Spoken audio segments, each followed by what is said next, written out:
everything you've been told about success is backward, and the thing you're most anxious about right now, not having it figured out, jumping between interests, feeling like you're behind, is actually your superpower. That discomfort you feel in meetings when colleagues talk about the 5-year plans they made in college, that's not a sign you're failing. That's a sign you're positioned to solve problems nobody else even sees coming. Consider Roger Federer and Tiger Woods. Both became all-time greats. Both dominated their sports, but they got there through almost opposite paths. Tiger Woods began intense, specialized training as a child. Golf was his singular focus from age 2 onward. He achieved extraordinary success, 14 major championships, years at world number 1. But his narrow specialization also came with injuries, burnout, and a playing style that, while dominant, became predictable to competitors who studied him long enough. Roger Federer, by contrast, played soccer, basketball, and badminton before committing to tennis. He came to the sport late by elite standards. His broad athletic foundation meant he developed adaptability, court awareness, and a playing style so varied that opponents couldn't lock onto a pattern. He adjusted mid-match. He played on surfaces Woods never could master. And Federer maintained elite performance for decades longer, still winning Wimbledon at 35, while Woods was dealing with injuries that early specialization had accumulated. One path was deep, one was wide, one burned bright and burned out, the other sustained itself across a lifetime. This isn't about tennis. This is about how you're structuring your own life. Because the world has sold you on depth, pick early, go deep, become indispensable in one thing. And for certain kinds of problems, that works. But for the problems that actually matter, the ones that require seeing connections across different fields, the ones that demand adaptability in a changing landscape, the person with range beats the person with depth every single time. The book Range by David Epstein examines decades of research across sports, music, science, and business to prove this counterintuitive truth. People who eventually excel are disproportionately those who take time to explore broadly before specializing. This isn't a philosophy book. It's an evidence-based argument built on patterns from real careers. What if the years you spent jumping between interests weren't wasted time, but necessary preparation?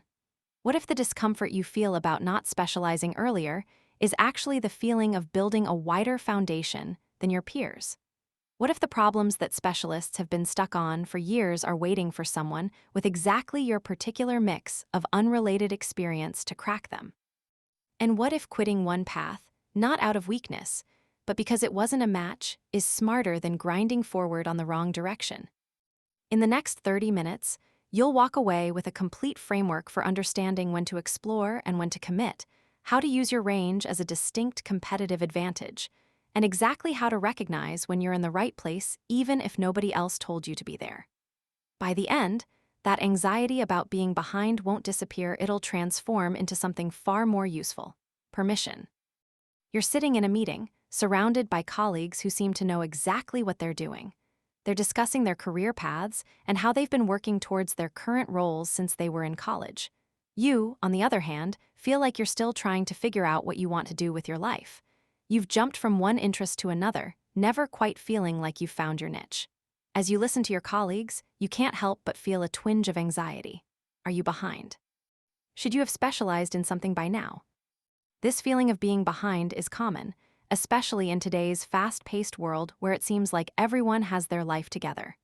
But what if this pressure to specialize early is actually misguided? What if, instead of rushing to choose a career path, you should be exploring different interests and delaying specialization?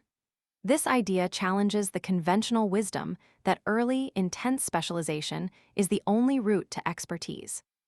In fact, research suggests that a period of broad exploration and delayed specialization can lead to greater adaptability, creativity, and a better match between an individual and their chosen field.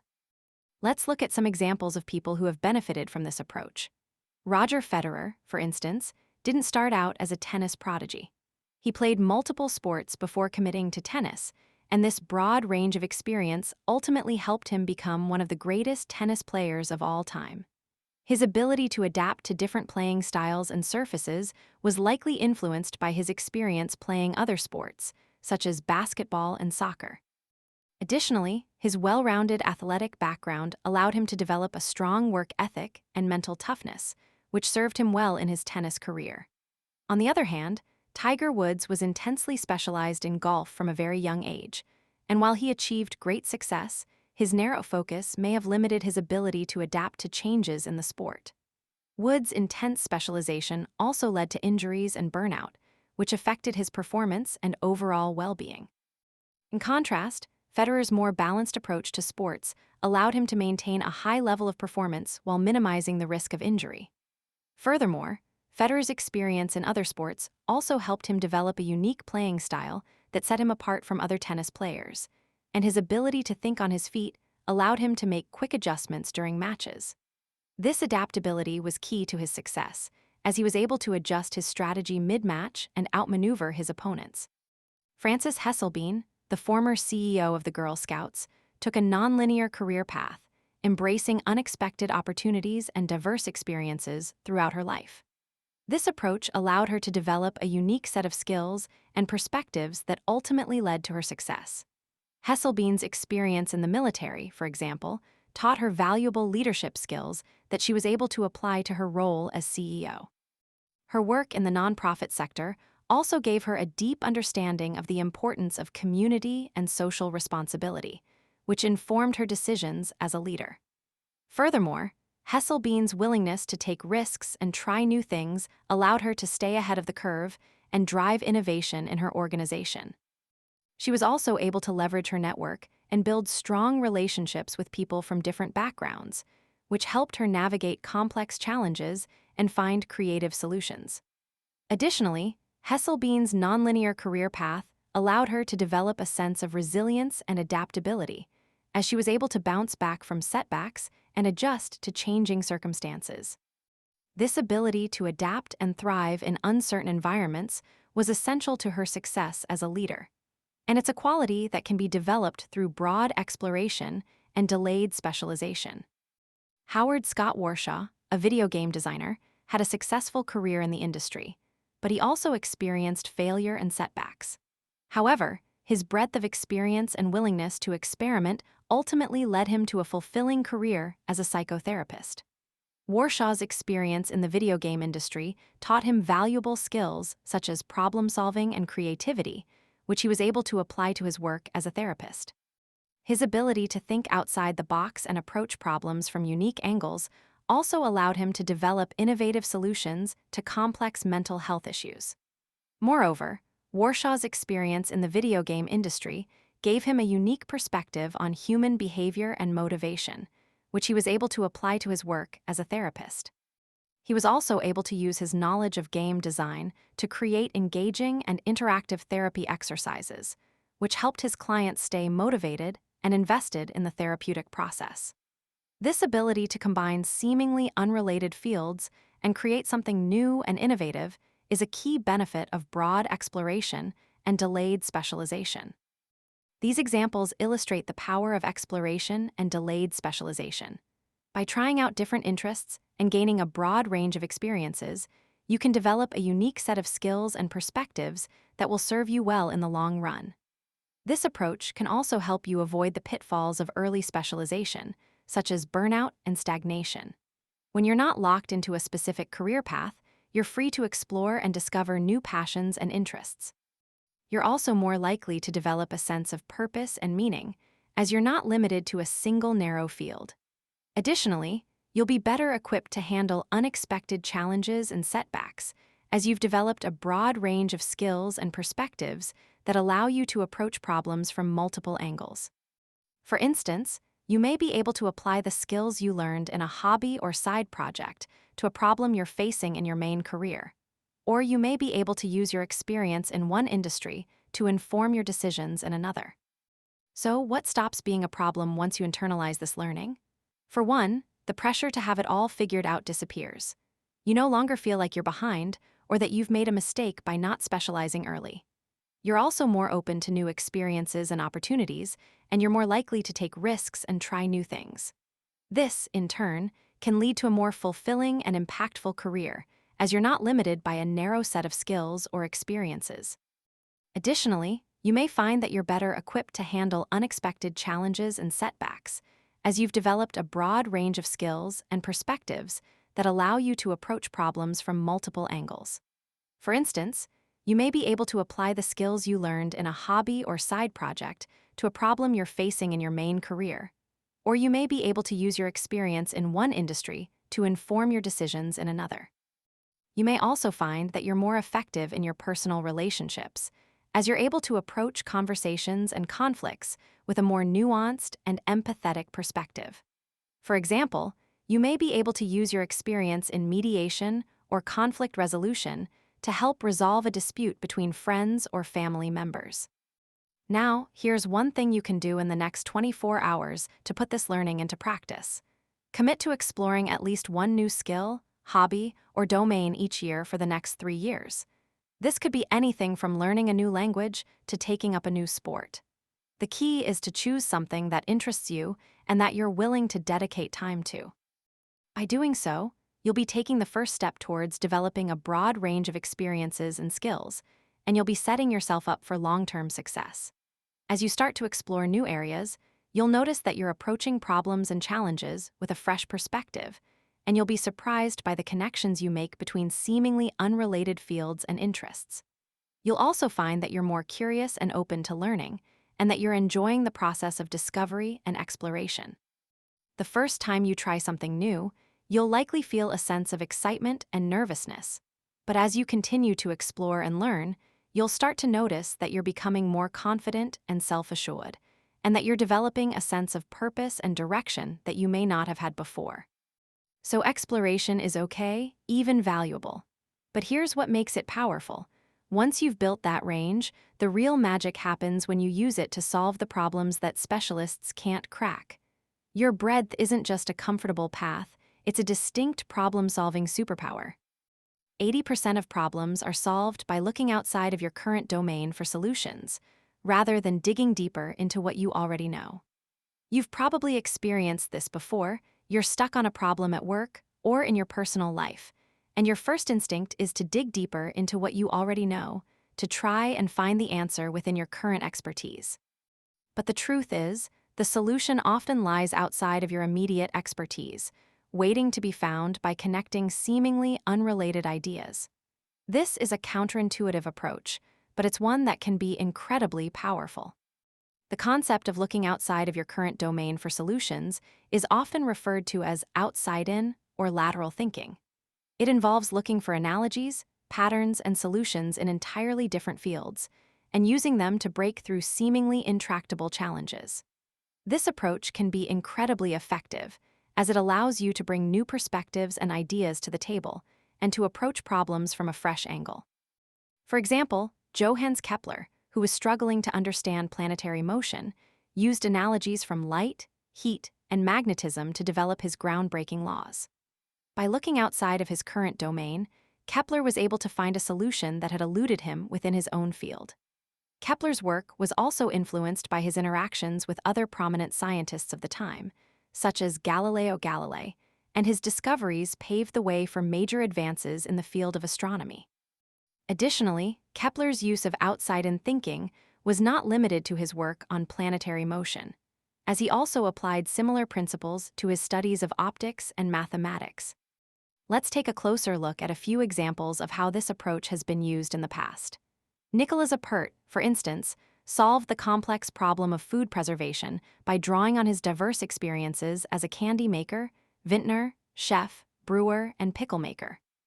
Appert's solution was to use a combination of these different techniques to create a method of preserving food that was both effective and efficient. Similarly, Gunpei Yokoi, a Nintendo designer, created highly successful and innovative products like the Ultra Hand by reimagining how cheap, old technology could be used in new and surprising ways. By looking outside of the current state of the art, Yokoi was able to find new and innovative solutions that had not been considered before. Yokoi's work on the Ultra Hand also involved collaboration with other designers and engineers, and his use of outside-in thinking helped to establish Nintendo as a leader in the field of gaming and entertainment. Furthermore, Yokoi's approach to design was not limited to the Ultra Hand. as he also applied similar principles to his work on other iconic Nintendo products, such as the Game Boy. Another example is the story of Johannes Kepler, who was struggling to understand planetary motion. Kepler was a mathematician and astronomer, and he had been studying the movements of the planets for many years. However, despite his extensive knowledge, he was unable to find a solution to the problem of planetary motion. It wasn't until he looked outside of his current domain and began to study the properties of light, heat, and magnetism that he was able to develop his groundbreaking laws. Kepler's story is a great example of how looking outside of your current domain can help you find solutions to complex problems. By bringing in new ideas and perspectives, Kepler was able to approach the problem from a fresh angle and to find a solution that had eluded him within his own field. Kepler's work on planetary motion also had significant implications for the development of modern astronomy, as his laws of planetary motion provided a fundamental understanding of the workings of the solar system. Additionally, Kepler's use of outside-in thinking has inspired countless other scientists and thinkers, and his work remains a testament to the power of this approach. In addition to these examples, there are many other stories of people who have used outside-in thinking to solve complex problems. For instance, the development of the first successful polio vaccine was made possible by the use of outside-in thinking. The scientists who developed the vaccine were able to use their knowledge of other fields, such as chemistry and biology, to find a solution to the problem of creating a vaccine. Similarly, the development of the first successful computer chip was made possible by the use of outside-in thinking. The engineers who developed the chip were able to use their knowledge of other fields, such as physics and mathematics, to find a solution to the problem of creating a small and efficient computer chip. The development of the computer chip also involved the collaboration of multiple teams and individuals, and the use of outside-in thinking helped to drive innovation and progress in the field of computer science. Furthermore, the impact of the computer chip has been felt far beyond the field of computer science, as it has enabled the development of countless other technologies and innovations. By looking outside of your current domain, you can bring new ideas and perspectives to the table and approach problems from a fresh angle. This can be incredibly powerful, as it allows you to find solutions that may have eluded you within your own field. So, the next time you're stuck on a problem, try looking outside of your current domain for solutions. You never know what you might find. For example, you might be trying to solve a problem at work, and by looking outside of your current domain, you might discover a solution that is being used in a completely different industry. This could be as simple as using a technique from the manufacturing industry to improve efficiency in your own field, or as complex as applying a principle from biology to solve a problem in physics. One of the key benefits of outside-in thinking is that it allows you to approach problems from a fresh angle. By bringing in new ideas and perspectives, you can find solutions that may have eluded you within your own field. This can be especially useful when you're faced with a complex problem that seems intractable.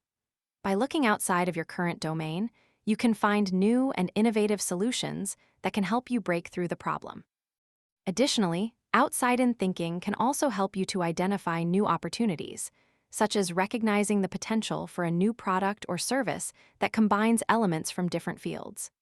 For instance, the development of the smartphone was made possible by the combination of technologies from the fields of computer science, telecommunications, and materials science.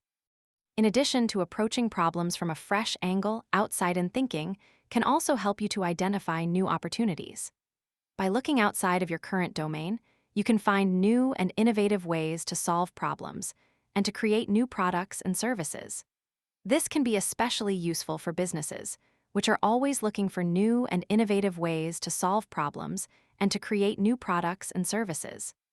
For example, a company might use outside-in thinking to develop a new product that combines elements from different fields, such as a smart home device that uses artificial intelligence and machine learning to optimize energy efficiency. This could involve collaboration with experts from multiple fields, including computer science, engineering, and design. So, how can you start using outside-in thinking to solve complex problems? One approach is to intentionally brainstorm how 5 completely different, unrelated industries might approach or solve a similar challenge. This can help you to bring in new ideas and perspectives and to approach problems from a fresh angle. Another approach is to seek out diverse experiences and knowledge and to use them to inform your thinking. By bringing in new ideas and perspectives, you can find solutions that may have eluded you within your own field. When you try this approach for the first time, you might be surprised at how easily you can come up with innovative solutions, and you may notice that your thinking becomes more flexible and adaptable as you practice outside-in thinking. In conclusion, outside-in thinking is a powerful approach to solving complex problems. By looking outside of your current domain, you can bring new ideas and perspectives to the table and approach problems from a fresh angle. This can be especially useful when you're faced with a complex problem that seems intractable. So, the next time you're stuck on a problem, try looking outside of your current domain for solutions. You never know what you might find. Finding those connections between distant fields isn't comfortable, and it requires you to sit with confusion, to resist the urge to fall back on what you already know, and sometimes to admit that your current path isn't working. That's where the hardest part of this whole journey actually lives. As you practice outside-in thinking, you'll become more comfortable with the feeling of uncertainty and confusion, and you'll develop the skills and confidence to tackle even the most complex problems. You're stuck in a pattern of seeking the quickest, easiest route to learning, and it's holding you back. This approach might provide temporary relief, but it ultimately leads to shallow understanding and a lack of personal fulfillment. You're not alone in this. Many of us avoid struggle, fearing failure or quitting, and instead opt for the path of least resistance. However, this insight reveals that productive struggle is actually the fastest path to deep learning, and knowing when to pivot is a strength that leads to genuine satisfaction, not a weakness.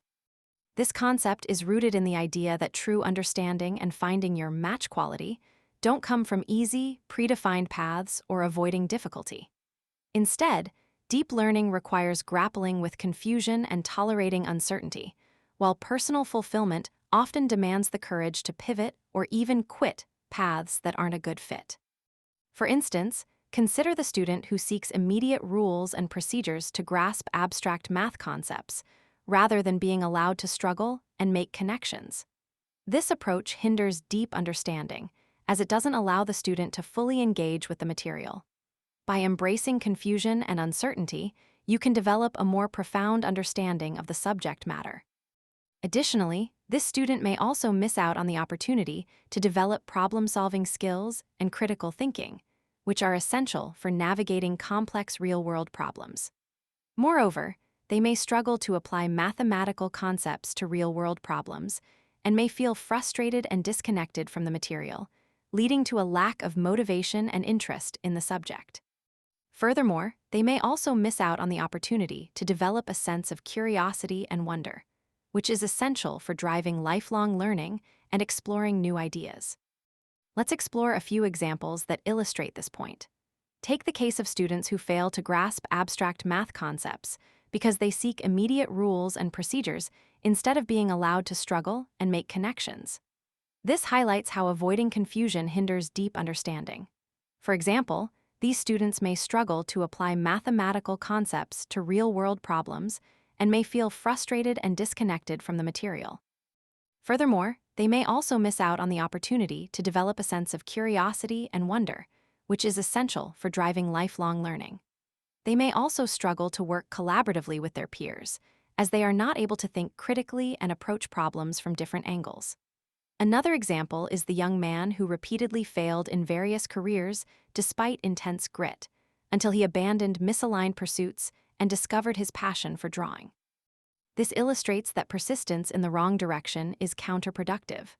Moreover, this young man's journey also highlights the importance of self-reflection and introspection in identifying one's true passions and strengths.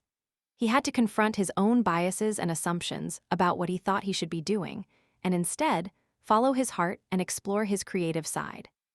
Furthermore, consider the racing team that needed to move past intuition and emotional biases to make a rational choice in an uncertain situation. They had to drop familiar tools and embrace objective analysis and probabilities to make a decision that would give them a competitive edge. These examples demonstrate that embracing confusion and uncertainty is essential for deep learning and personal fulfillment. The racing team's experience also shows how this approach can be applied in high-pressure situations, where the stakes are high and the margin for error is small. Additionally, the team's ability to adapt and pivot in response to new information and changing circumstances was crucial to their success, and is a key takeaway for anyone looking to apply this principle in their own life. In each of these cases, the individuals had to confront their own limitations and biases in order to grow and learn. The students had to let go of their need for immediate answers and instead allow themselves to struggle with the material. The young man had to abandon his preconceived notions of what he should be doing and instead follow his passion. The racing team had to move past their emotional biases and instead rely on objective analysis. By doing so, they were able to develop a deeper understanding of themselves and the world around them. This, in turn, allowed them to make better decisions and achieve greater success. For instance, the students were able to develop a more nuanced understanding of mathematical concepts and apply them to real-world problems. The young man was able to build a successful career as an artist, and the racing team was able to make data-driven decisions that gave them a competitive edge. Moreover, they were also able to develop a sense of resilience and adaptability, which is essential for navigating the complexities and uncertainties of the real world. Now, let's talk about what stops being a problem once you truly internalize this learning. You'll no longer be held back by the fear of failure or the need for immediate answers. You'll be able to approach challenges with a sense of curiosity and wonder, rather than anxiety and dread. You'll be able to pivot and adjust your path when necessary, without feeling like you're quitting or failing. You'll be able to develop a deeper understanding of yourself and the world around you, and make decisions that align with your values and goals. For instance, you might approach a difficult project at work with a sense of excitement and curiosity, rather than fear and anxiety. You might be more willing to take risks and try new things, knowing that it's okay to make mistakes and learn from them. Additionally, you might also find that you're more resilient in the face of setbacks and failures, and that you're able to bounce back more quickly and learn from your mistakes. For example, you might be working on a project and encounter a major obstacle, but instead of getting discouraged, you're able to approach it with a sense of curiosity and wonder, and find a creative solution that you wouldn't have thought of otherwise. You might also be able to apply this principle to your personal relationships, and be more open to feedback and criticism, using it as an opportunity to learn and grow, rather than becoming defensive or dismissive. In order to put this learning into practice, here's one thing you can do in the next 24 hours. When encountering a new concept or skill, resist the urge to immediately look up the right answer. Instead, spend at least 15 minutes actively trying to figure it out, even if it means feeling confused. This will help you develop a deeper understanding of the material and build your critical thinking skills. By doing so, you'll be able to connect seemingly unrelated islands of knowledge and build a bridge to deeper understanding. Remember, you're not building a tower by stacking one narrow skill higher and higher. You're building a bridge by learning how to connect and integrate different pieces of knowledge. This approach will allow you to develop a more nuanced and sophisticated understanding of the world and make decisions that are more informed and effective. The first time you try this, you'll likely notice that it feels uncomfortable and unfamiliar. But as you stick with it, you'll start to notice that you're able to approach challenges with a sense of curiosity and wonder, and that you're able to develop a deeper understanding of the material, even if it takes time and effort. You'll also notice that you're able to retain information better and recall it more easily, because you've taken the time to truly understand it, rather than just memorizing it. So here's what you now know. You're not building a tower by stacking one narrow skill higher and higher. You're building a bridge, and bridges only work when they span distance, when they connect islands that weren't talking to each other before. Every time you explore a new domain, every time you resist the urge to specialize too soon, you're adding another span. And the moment you learn to think outside your expertise, you're not just crossing that bridge, you're learning to build it in real time. The anxiety you felt at the start of this, it was never about being behind. It was about being confined to a single story about how success works. That story says, pick early, go deep, become indispensable in one thing. But the people who solve the problems nobody else can see are the ones willing to stay curious across multiple worlds. Your range isn't a liability waiting to be corrected, it's a superpower waiting to be activated. When you stop specializing too soon, you free yourself from the tyranny of one defined path.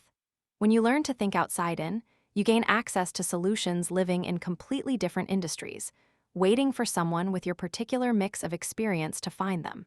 And when you embrace struggle instead of chasing quick answers, you build the kind of understanding that actually sticks, the kind that lets you see connections others miss. But here's what this really demands of you. It asks you to trust that confusion is not a sign you're doing it wrong. It asks you to believe that pivoting is not quitting, that breadth is not shallow, and that not having it figured out at 30 is not a failure. It asks you to become comfortable with uncertainty in a world that profits from your panic. That's the harder part, not the learning, the permission. You now have the framework. The question is whether you'll use it. Subscribe to this channel if you're building a life that's actually yours, not the one that looked good from the outside. Drop a comment with one area you're going to start exploring in the next month, or share the single biggest shift this changes for you. Your path has always been winding. Now you just know why.